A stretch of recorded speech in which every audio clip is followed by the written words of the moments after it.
Health insurance plan में feature और benefits तो हर कंपनी भर भर के दे देती है, लेकिन जब बारी आती है क्लेम की तो रिलायबिलिटी, गुडविल और कंपनी की ऑनेस्टी बड़ी मैटर करती है। क्योंकि किसी भी कंपनी की असली सर्विस तो तभी पता चलती है जब एक कस्टमर क्लेम रेस करता है। ऐसे में कंपनी की गुडविल, जैसा मैंने बताया कि अच्छी कंपनीज के साथ अगर हम इंश्योरेंस प्लान लेते हैं तो प्रीमियम थोड़ा सा ज़्यादा ज़रूर होता है, लेकिन हमें ना काफ़ी सारे एंगल से क्लेम सपोर्ट बड़ा अच्छा देखने को मिलता है। तो ऐसे में टाटा जैसी कंपनी पर भरोसा तो अपने आप में ही बनता है। तो ये कुछ ऐसे बड़े नाम हैं जिन पे हम आंख बंद करके भरोसा कर सकते हैं। अब इसी फैक्टर का ध्यान रखते हुए हमने आज टाटा AIG की पॉलिसीज़ को चुना है, जिसका आज हम रिव्यू करेंगे। और जिस पॉलिसी को हम रिव्यू करेंगे उसका नाम है मेडिकेयर। तो बेसिकली टाटा AIG की मेडिकेयर पॉलिसी जो है वो 3 ऑप्शंस या 3 वेरिएंट्स में अवेलेबल है। पहला है मेडिकेयर लाइट, और दूसरा है मेडिकेयर, और तीसरा मेडिकेयर प्रीमियर। सबसे अच्छी बात तो ये है, ये 50,000 रुपए तक के मेटर्निटी केयर को सपोर्ट करता है। मतलब अगर आप एक फैमिली फ्लोटर प्लान लेते हो तो आपका डिलीवरी से रिलेटेड सभी एक्सपेंसेस एक अच्छे हॉस्पिटल में कवर करा सकते हो। तो चलिए शुरू करते हैं, डिटेल में समझते हैं इस पूरे प्लान को। तो तीनों ही पॉलिसी की डिटेल मैंने पॉलिसी बाजार से आउटसोर्स करी है, जिसमें कि मेडिकेयर लाइट पहले नंबर पे रखा गया है, जिसका कि 5 लाख का मैंने सम एश्योर्ड के लिए चुना, और इसके लिए मुझे फैमिली फ्लोटर में 14,100 रुपये का प्रीमियम देना पड़ रहा है ना। अभी 14,100 रुपये जो मैंने चूज़ किया वो 35 मैंने हस्बैंड की एज ली, 33 अराउंड वाइफ की एज ली, और एक बच्चे को इसमें ऐड करके टोटल 3 लोगों का फैमिली फ्लोटर प्लान बनाया है ना। ऐसे ही मेडिकेयर की अगर बात करें तो इसका भी मैंने 5 लाख का कवर चुना, और इसका प्रीमियम जो आ रहा है वो 16,400 कुछ रुपये आ रहा है 3 लोगों में। मेडिकेयर प्रीमियर की अगर बात करें तो इसका जो प्रीमियम है वो सबसे ज़्यादा 18,880 रुपये का आ रहा है, लगभग 19,000 रुपये, है ना। लेकिन अकॉर्डिंगली इनके फीचर भी डिफरेंट हैं। तो सब शुरू करते हैं। सबसे पहले मेडिकेयर लाइट में मैं बता दूं आपको कि जो क्लेम का है ना वो विद इन अमाउंट जो इनका रेशियो चल रहा है इसमें करंटली 100% ये लोग किसी भी क्लेम को 3 महीने में ही सेटल कर देते हैं, है ना।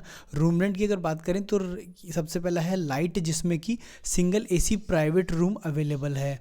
तो सिंगल प्राइवेट AC रूम कौन सा होता है? किसी भी हॉस्पिटल में जो लोवेस्ट कैटेगरी का AC रूम है उसे आप सिंगल AC प्राइवेट रूम कहते हैं। बाकी दो आपके जो प्लान है इसमें एनी कैटेगरी का रूम आप चूज़ कर सकते हैं, है ना। क्योंकि इनका बेसिकली प्रीमियम ज़्यादा है तो ऑब्वियसली सीधी सी बात है कि आपको रूम कैटेगरी भी अच्छी मिल रही है ना। अब सिंगल AC प्राइवेट रूम में क्या आपको इशू आ सकता है? तो देखो क्या है कि अगर आप हॉस्पिटल से पहले से ही वेल नोन हो, फैक्टर्स को जानते हो, हॉस्पिटल में क्या क्या फैसिलिटी किस तरह से टाई अप चलता है ना, उन चीज़ों से अगर वेल अवेयर हो तो आप डेफिनेटली सही रूम चुनोगे, है ना। और ऐसे ही आपको हॉस्पिटल भी सही रूम के लिए रिकमेंड करेगा। लेकिन कहीं अगर आप हॉस्पिटल से अनअवेयर थे और गलती से आपने कोई गलत रूम चूज़ कर लिया तो उस केस में क्या होता है कि आपका जितना भी एक्सेसिव रूम रेंट होता है उसकी प्रपोर्शन में आपके जो हॉस्पिटल के दूसरे expenses like medical, prescription and all that वो भी इक्वली अमाउंट में डिडक्ट हो जाते हैं, है ना। तो यहाँ पर जब मेडिकेयर लाइट को चूज़ करेंगे तो थोड़ा सा इस चीज़ को ध्यान रखेंगे कि सिंगल AC प्राइवेट रूम लेना है, और वो जो लोवेस्ट कैटेगरी का हो, या फिर शेयर रूम ले लेंगे तो और भी अच्छा रहेगा। शेयर्ड रूम लेने से आपको और भी दूसरे बेनिफिट होंगे, मैं अभी आगे बताऊँगा। रिस्टोरेशन कवर की अगर बात करें तो जैसा कि अब आपका 5 लाख रुपए है तो वो कंज्यूम हो जाता है ना। तो फिर क्या होगा? तो इसमें once in a year restoration दिया हुआ है रिलेटेड और नॉन रिलेटेड इलनेस के लिए। अब इसको मैं समझाता हूँ आपको।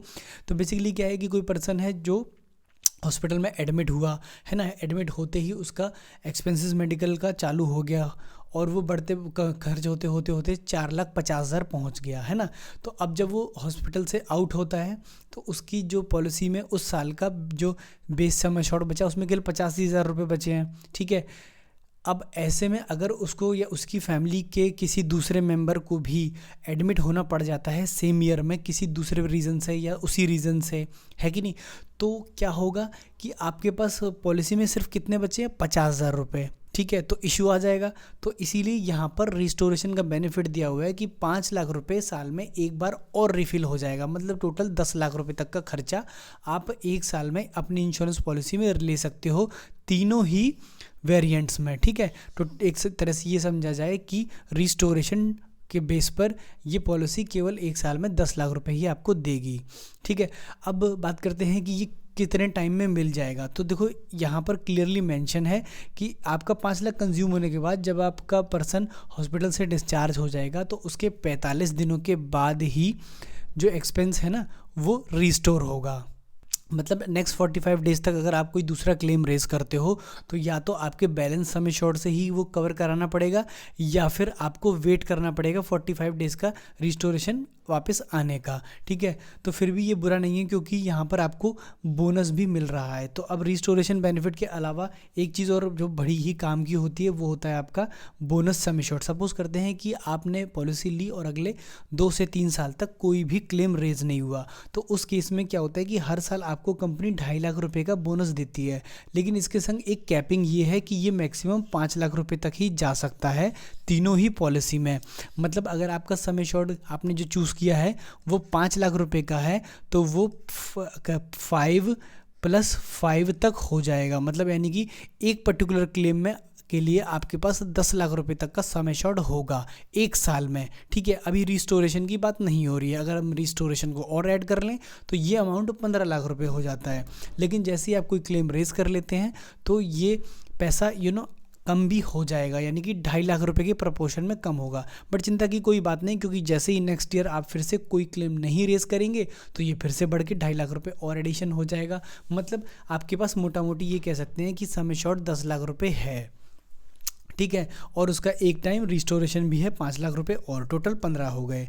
अब हॉस्पिटल नेटवर्क की अगर बात करें तो इनका ना टोटल 9,924 का नेटवर्क हॉस्पिटल है। किसके लिए? लाइट के लिए। अब दूसरे बाकियों के लिए 12,100 है। मतलब यानी कि मेडिकेयर, प्रीमियर और मेडिकेयर में 12,000 हॉस्पिटल्स आते हैं, जबकि लाइट में केवल 9,900 ही आते हैं। अब ये डिफरेंस क्यों? कंपनी तो सेम है ना, पॉलिसी भी सेम है, फिर हॉस्पिटल का डिफरेंस क्यों? तो देखो बहुत सारे ऐसे हॉस्पिटल होते हैं ना जो कैश एक्सेप्ट नहीं करते, या कंपनी बहुत सारी हॉस्पिटल्स को अलाउ नहीं करती कि वो नेटवर्क हॉस्पिटल में टाई अप में उस पर्टिकुलर पॉलिसी के लिए रहें, है ना। तो उस केस में जो हॉस्पिटल का नंबर होता है वो वेरी करता है।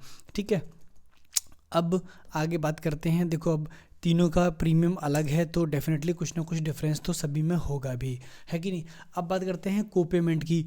तो अब यहाँ पर मेडिकेयर लाइट है जिसमें आपको प्रीमियम काफ़ी कम देना पड़ता है। उसमें एक आपको किल्लत झेलनी पड़ सकती है कि अगर आप नेटवर्क हॉस्पिटल से बाहर जा कर के, है ना, अपना इलाज कराते हैं कैश दे करके, तो आपको 30% ना खुद अपनी जेब से पे करना पड़ेगा। तो क्योंकि आप बेस्ट ऑप्शन यही लेके चलेंगे कि आप अपने एरिया में आइडेंटिफाई कर लेंगे कि कौन कौन से नेटवर्क हॉस्पिटल हैं, उन्हीं में जाकर के इलाज कराना है, जिससे कि ये 30% वाला क्लाउज अवॉइड हो जाए। बाकी दोनों में ऐसा कोई क्लाउज नहीं लगाया गया है, पूरा पैसा मिलेगा। अब प्री हॉस्पिटलाइजेशन कवरेज की अगर बात करें तो वो 5 लाख रुपए तक कवर है तीनों ही पॉलिसी में। भले ही आपका बोनस मिला करके 10 हो गया हो, बट आपको जो कवरेज मिलेगा वो 5 ही तक का मिलेगा। फिर भी बुरा नहीं है भाई, आपने मान लीजिए 3-4-5 लाख रुपए का प्री हॉस्पिटलाइजेशन ले लिया, फिर हॉस्पिटलाइजेशन के लिए भी आपके पास 7-8 लाख रुपए बच रहे हैं, तो आपका ठीक ठाक सा काम चल जाएगा, कोई दिक्कत वाली बात नहीं है। अब प्री हॉस्पिटलाइजेशन के एक्सपेंसेस को अगर आप नहीं जानते हो तो समझ लीजिए कि हॉस्पिटल में एडमिट होने से पहले डॉक्टर ने या आपके जितने भी एक्सपेंसेस करवाए थे, लाइक आपका प्रिस्क्रिप्शन हुआ था, ओपीडी आपने कराई थी, फिर डॉक्टर ने कुछ टेस्ट लिखे थे, फिर उस टेस्ट को करवाने के बाद आपको पता चला कि आपको एडमिट होना पड़ेगा अब, बिकॉज आपको डेंगू है या कुछ ऐसी समस्या है, तो जो प्री एक्सपेंसेस होंगे ना वो भी कवर हो जाएंगे। और डेंगू से डिस्चार्ज होने के बाद भी डॉक्टर आपको मेडिसिन लिखते हैं, कुछ टेस्ट वगैरह कराने को बोलते हैं, तो वो होता है पोस्ट हॉस्पिटलाइजेशन, यानी कि हॉस्पिटल से डिस्चार्ज होने के बाद वाले कवर जो हैं वो 180 दिन तक लाइट में आते हैं, जबकि मेडिकेयर में केवल 90 डेज कवर होता है और मेडिकेयर प्रीमियर में भी 90 डेज ही कवर होता है।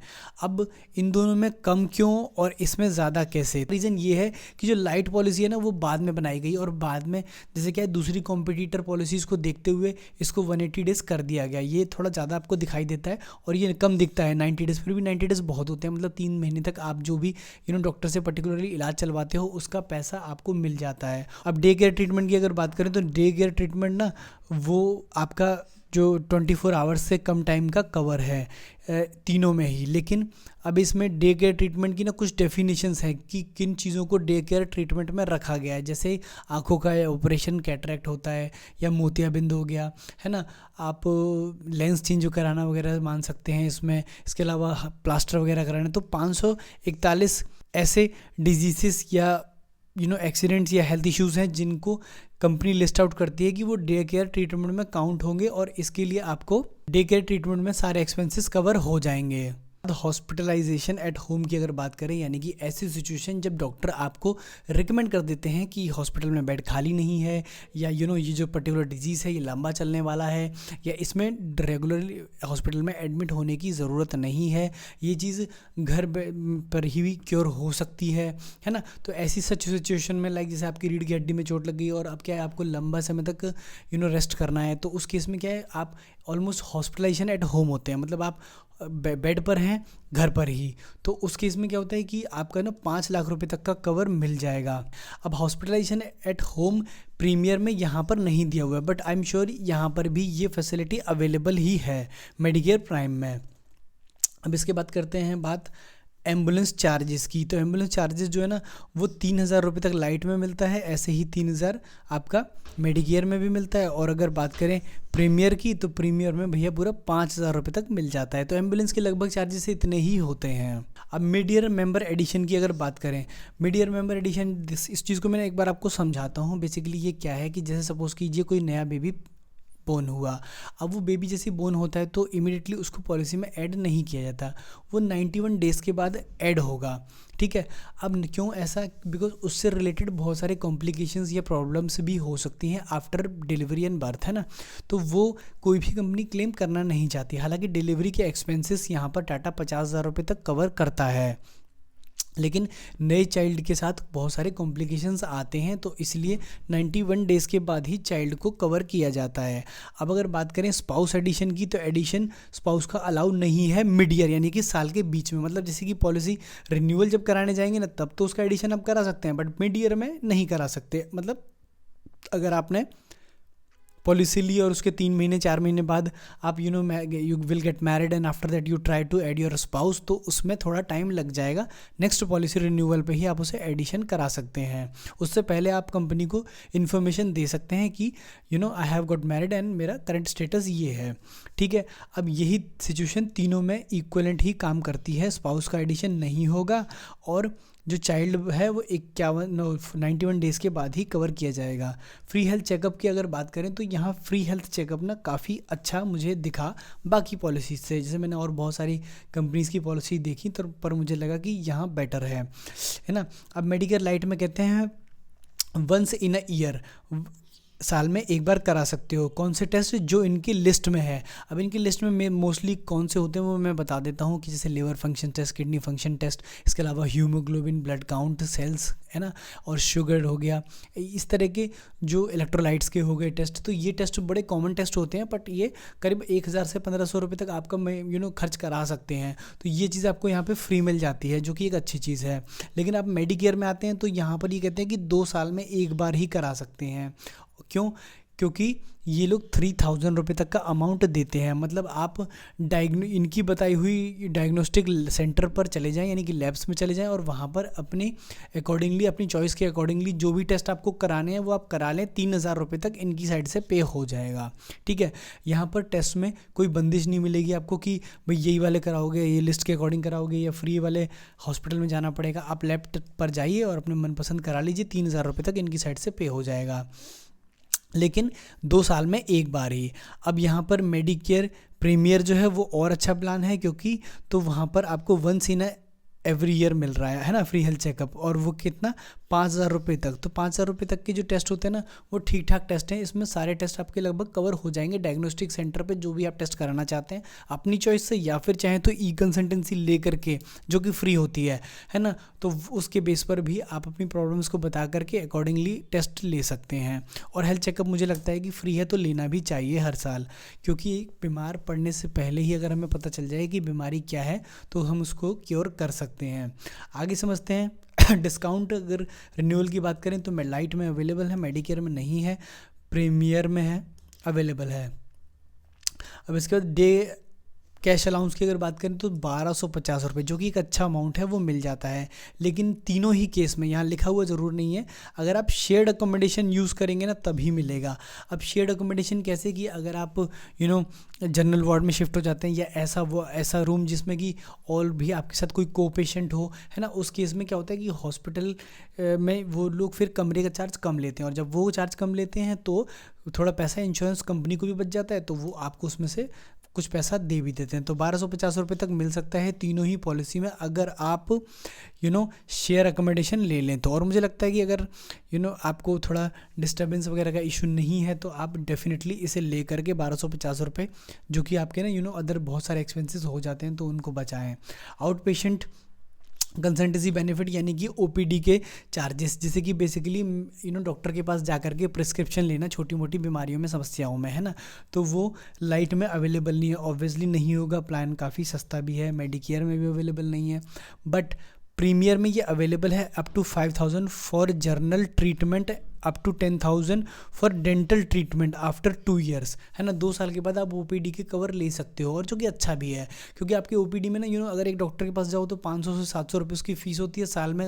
आप 4 से 5 बार डॉक्टर के पास जाओगे, कभी अपने बेबी के लिए, कभी खुद के लिए, कभी अपने हस्बैंड के लिए। तो अगर फिर उसके बाद वो मेडिसिन भी लिखेगा, अब वो मेडिसिन लिखेगा तो वो भी, उसके भी पैसे देने हैं, कोई अगर उसने टेस्ट लिख दिया तो उसके भी पैसे देने हैं। तो 5000 एक अच्छा अमाउंट है, एक सपोर्ट मिल जाता है। 10,000 जो साल में आप इस ओपीडी पे खर्च करते हो, उसमें से 5 अगर कंपनी की तरफ से आ गया तो बहुत अच्छी बात है। तो ओपीडी केयर वाला इसका ऑप्शन मुझे अच्छा लगा, सच बताऊं तो। अब आगे बढ़ते हैं, वेटिंग पीरियड्स की बात कर लेते हैं। वेटिंग पीरियड क्या होते हैं? जिनको कोई प्री एग्जिस्टिंग इलनेस होती है, लाइक कोई बंदा डायबिटीज़ से जूझ रहा है, कोई बीपी से जूझ रहा है, वो इंश्योरेंस लेने जाता है, तो उसको कंपनी कहती है बेटा थोड़ा रुको, पॉलिसी में तो तुम हो, लेकिन तुम्हारी ये जो बीमारी ऑलरेडी तुमको है उसको हम एक पर्टिकुलर समय के बाद कवर करेंगे। इसका ऑब्जेक्टिव 2 होता है। एक, पहला, कंपनी ये देखना चाहती है कि पर्सन जो कि बीमार पड़ सकता है वो क्या इस स्थिति में है कि वो बार बार बीमार पड़े, तो अकॉर्डिंगली उससे प्रीमियम चार्ज किया जाए, पहली चीज़। और दूसरा ये कि कोई भी पॉलिसी लेते ही इमीडिएटली इसका बेनिफिट ना लेने लग जाए, वरना तो कंपनियां डूब जाएंगी। तो इसीलिए कुछ वेटिंग पीरियड डिसाइड किए जाते हैं कि जो एग्जिस्टिंग इलनेस है उसको 3 साल के बाद ही कवर किया जाएगा। और ना प्रीमियर है इस प्रीमियर में ये 2 ही साल के बाद कवर हो जाता है, मतलब इसमें थोड़ा टाइम पीरियड और ज़्यादा कम रखा गया है। तो भाई पॉलिसी ज़्यादा पैसा ले रही है तो थोड़ा कुछ बेनिफिट भी एक्स्ट्रा देती है।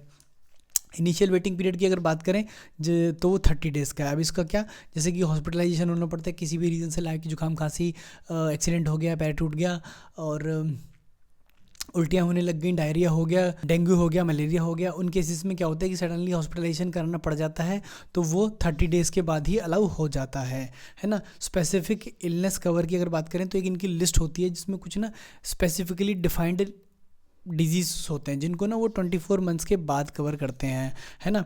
तो ये लिस्ट देख करके आप अकॉर्डिंगली जब आप अपने एजेंट को या policybazaar.com से जब आप बात कर रहे हैं उनको बताएंगे तो वो खुद ही बता देंगे कि पर्टिकुलर डिजीज़ के लिए कितना वेटिंग पीरियड है ना। अकॉर्डिंगली फिर उसके बाद ही आप उस पर्टिकुलर बीमारी के लिए जब आप एडमिट होते हैं तो क्लेम मिल पाएगा। उससे पहले तक उस पर्टिकुलर बीमारी के लिए क्लेम लेने की कोशिश ना करें, क्लेम रिजेक्ट भी हो जाएगा और हॉस्पिटल काफ़ी सारा पैसा भी आपसे ले लेगा, है कि नहीं।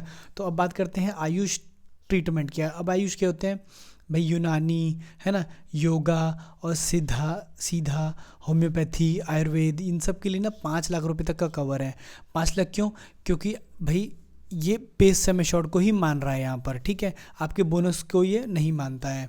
वर्ल्ड वाइड कवरेज की अगर बात करें तो अगर आप फॉरेन कंट्री में इलाज कराना चाहते हैं तो केवल उसमें 5 लाख रुपए का सपोर्ट मिल जाएगा। मान लीजिए कोई पर्सन है और उसको कोई ऐसी लाइलाज बीमारी होगी जो इंडिया में इसका ट्रीटमेंट ही नहीं, सबको इलाज मान लो ऑस्ट्रेलिया में है, चाइना में, या कहीं और है, यूएसए में, तो आप वहाँ जा रहे हैं और फिर वहाँ पे सारे इलाज कराते हैं, तो प्री इन्फॉर्मेशन अपनी कंपनी को दे जाते हैं और फिर उसके बाद जब वहाँ से हॉस्पिटल के बिल्स वगैरह लेके आते हैं तो उसमें से 5 लाख रुपए आपको मिल जाएगा, है ना। तो ये 2 पॉलिसी, ये जो है अपनी प्रीमियर और मेडिकेयर दोनों ही कवर करती हैं इसको, है ना। और लाइट में ये फीचर नहीं है। डोमेस्टिक इवैक्यूएशन की बात करें तो यानी कि एक हॉस्पिटल से दूसरे हॉस्पिटल शिफ्ट करने में जो खर्चा लगता है वो केवल प्रीमियर कवर कर देता है 5 लाख रुपए, यानी आपके सम एश्योर्ड तक, बाकी दोनों कवर नहीं करते हैं। चलो उसके बाद कंज्यूमर कवरेज की अगर बात करें, कवर अवेलेबल है एज एन ऑप्शनल, मतलब अगर आप पैसा और पे कर दें, राइडर ले लें तो आपके कंज्यूमर्स कवर हो जाएंगे। बाकी इन दो पॉलिसीज़ में पहले से ही अवेलेबल है, बात बन जाएगी। कंज्यूमर्स लेकिन कुछ ना स्पेसिफाइड कंज्यूमर्स होते हैं वही कवर होते हैं, सारे कंज्यूमर्स कवर नहीं होते। कंज्यूमर की एक लिस्ट होती है जिसे आपको पढ़ना चाहिए, ठीक है, पॉलिसी बाजार पे वो भी मिल जाएगी आपको। ऑर्गन डोनर की अगर बात करें तो देने और लेने दोनों ही केस में 5 लाख रुपए तक कवर हो जाएगा। एनिमल वैक्सीनेशन की अगर बात करें तो एनिमल बाइट की जो वैक्सीनेशन होती है, लाइक रेबीज के इंजेक्शन होते हैं, है ना, और भी दूसरे होते हैं, बहुत सारे इंजेक्शंस होते हैं, तो वो अप टू 5,000 तक मेडिकेयर लाइट में कवर है और मेडिकेयर में भी 5,000 तक कवर है। और इसमें ना टोटल कवर दिया हुआ है, मतलब जो भी एनिमल बाइट से रिलेटेड एक्सपेंसेस होंगे सारे के सारे कवर किए जाएंगे। इनमें कैपिंग दी हुई है कि 5-5 हज़ार रुपये तक। अब आती है सबसे इम्पोर्टेंट मुद्दे की बात, मैटरनिटी बेनिफिट। ये ही इस पूरी वीडियो का सबसे इम्पॉर्टेंट पार्ट है। लाइट मैटरनिटी केवल कवर नहीं देता है, मेडिकेयर भी नहीं देता है, लेकिन प्रीमियर की अच्छी बात यह है कि ये up to 60,000 in case of girl child and 50,000 in case of boy after 4 years of waiting period. तो मतलब ये समझ लो कि पहला अगर चाइल्ड प्लान किया है तो उस केस में तो आपको बेनिफिट नहीं ले पाओगे, बिकॉज आपने पॉलिसी ली मान लो आज और उसके 1.5 या 2 साल बाद आपका बेबी हो जाता है, तो फिर वो नहीं मिल पाया, क्योंकि 4 साल का वेटिंग पीरियड एक लंबा पीरियड है। तो पहले बच्चे को प्लान करते में आप नहीं ले पाओगे, लेकिन हाँ सेकंड चाइल्ड बर्थ तक आपकी ये पॉलिसी काम आ जाएगी, क्योंकि 4 years का वेटिंग पीरियड है। तो ये सपोज करते हैं कि पहला बेबी हुआ आपका और उसके बाद 3 to 4 years आप लेटर आप नेक्स्ट बेबी प्लान करते हो, तो 4 years का जो वेटिंग पीरियड है वो आपका इसमें लगभग कवर हो जाता है। तो आपको ये 50,000 रुपये अगर बेबी बॉय है और 60,000 रुपये इन केस ऑफ बेबी गर्ल, आपका ये पैसा मिल जाएगा कंपनी की तरफ से कम्प्लीटली। तो ये एक ऐसा प्लान मुझे लगा जिसने कि काफ़ी बड़े अमाउंट के साथ मैटरनिटी को कवर किया है, ठीक है। अब न्यूबॉर्न बेबी से रिलेटेड जो खर्चे होते हैं ना, उसमें भी ये बड़ा सपोर्ट करते हैं कि 10,000 रुपीज़ तक आपके एक्सपेंसेस कवर हो जाएंगे। अब देखो 91 डेज़ के बाद तो आप बेबी को वैसे भी ऐड करा ही लेते हो, तो उसके बाद जितने भी एक्सपेंसेस होते हैं वो आपके कवर हो ही रहे हैं। इस दौरान 10,000 रुपये आपको कवर मिल जाएगा न्यूबॉर्न बोन से रिलेटेड जो भी एक्सपेंसेस होता है। मान लो OPD में लेके जा रहे हो या और दूसरे खर्चे हो रहे हैं, है ना, गलती से हॉस्पिटलाइजेशन कराना पड़ गया, ठीक है, तो वो भी कवर हो जाएगा 10,000 रुपये तक। अब pre and post natal benefit की अगर बात करें तो यानी कि जैसे बेबी जो होता है ना, उस टाइम पर डिलीवरी के बाद 91 डेज से पहले जो कोई कॉम्प्लिकेशंस वगैरह को समस्या आती हैं, तो वो देखो यार तीनों में ही कवर नहीं होती है ना। केवल बेबी से रिलेटेड 10,000 रुपीज़ के एक्सपेंसेस कवर हो जाते हैं, किसमें, मेडिकेयर प्रीमियर में, है ना। तो ये भी लेकिन बहुत बड़ा बेनिफिट है, बिकॉज आप अगर मैटरनिटी के दूसरे प्लान्स देखोगे ना और कंपनीज़ के, तो वो इतना भी कवर नहीं कर रहे हैं। अब इस प्लान को आप फर्दर कस्टमाइज़ कर सकते हो, इसमें कुछ एड ऑन्स ले सकते हो, इस एड ऑन्स के थ्रू आप काफ़ी सारे दूसरे बेनिफिट्स को बढ़ा सकते हो। अगर आप प्रीमियम कम करवाना चाहते हैं तो डिडक्टिबल्स लेकर के उसे कम कर सकते हैं, बट आई बिलीव कि किसी भी पर्सन को अपनी पॉलिसी में डिडक्टिबल्स नहीं लेने चाहिए, ठीक है। तो अब इस वीडियो से रिलेटेड या इस पॉलिसी से रिलेटेड कोई भी आपके क्वेश्चंस हों तो वीडियो के कमेंट सेक्शन में ज़रूर पूछें। और साथ ही अगर आप कोई रिलायबल, फेथफुल और गुडविल वाला इंश्योरेंस प्लान देख रहे हैं जो कि मैटरनिटी बेनिफिट कवर के साथ आता है, तो टाटा AIG का मेडिकेयर प्रीमियर सबसे बेस्ट प्लान होगा। मैंने अब तक जितने भी प्लान रिव्यू किए हैं उन सब में, ठीक है। तो वीडियो पसंद आया हो तो इसे लाइक करना और चैनल को सब्सक्राइब कर लेना। तब तक के लिए थैंक यू सो मच।